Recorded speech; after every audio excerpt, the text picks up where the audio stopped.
Hello class, we are on to chapter 3 of Stone Fox today. This one's called Searchlight. It's easy to tell when it's winter in Wyoming. There's snow on everything, the trees, the houses, the roads, the fields, and even the people if they stay outside long enough. It's not a dirty snow. It's a clean, soft snow that rests like a blanket over the entire state.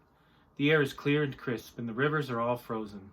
It's fun to be outdoors and see the snowflakes float down past the brim of your hat and hear the squeak of the fresh powder under your boots. Winter in Wyoming can be the most beautiful time of the year, if you're ready for it. Little Willie was ready. He had chopped enough wood. They would not be cold.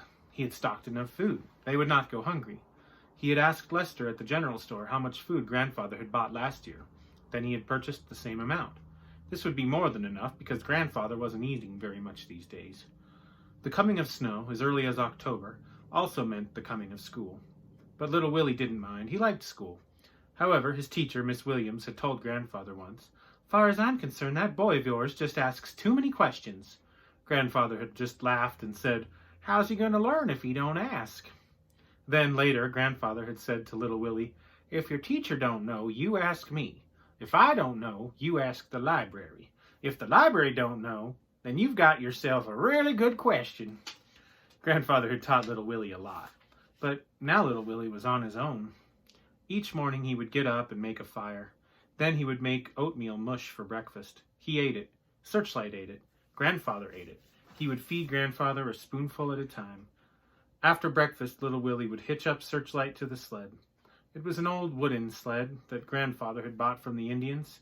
It was so light that little Willie could pick it up with one hand, but it was strong and sturdy. Little Willie rode on the sled standing up, and Searchlight would pull him 5 miles across the snow-covered countryside to the schoolhouse, which was located on the outskirts of town. Searchlight loved the snow. She would wait patiently outside the schoolhouse all day long, and little Willie never missed a chance to run out between classes and play with his friend.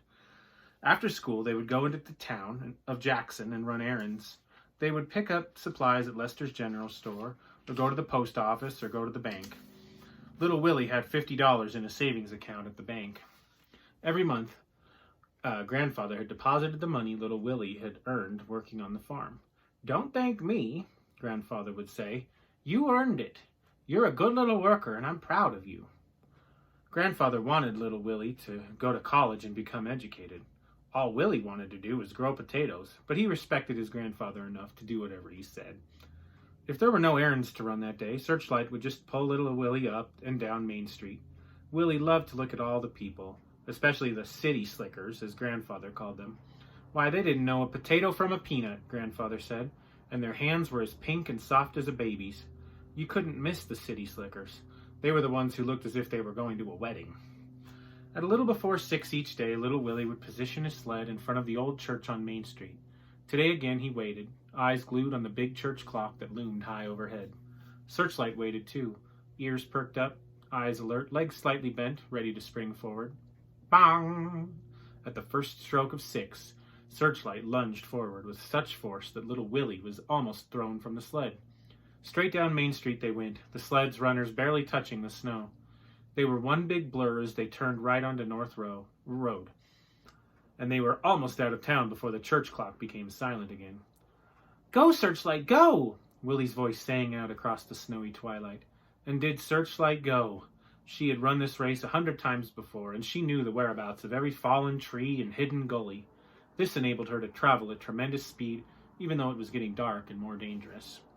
Little Willie sucked in the cool night air and felt the sting of the wind against his face. It was a race, all right. A race against time. A race against themselves.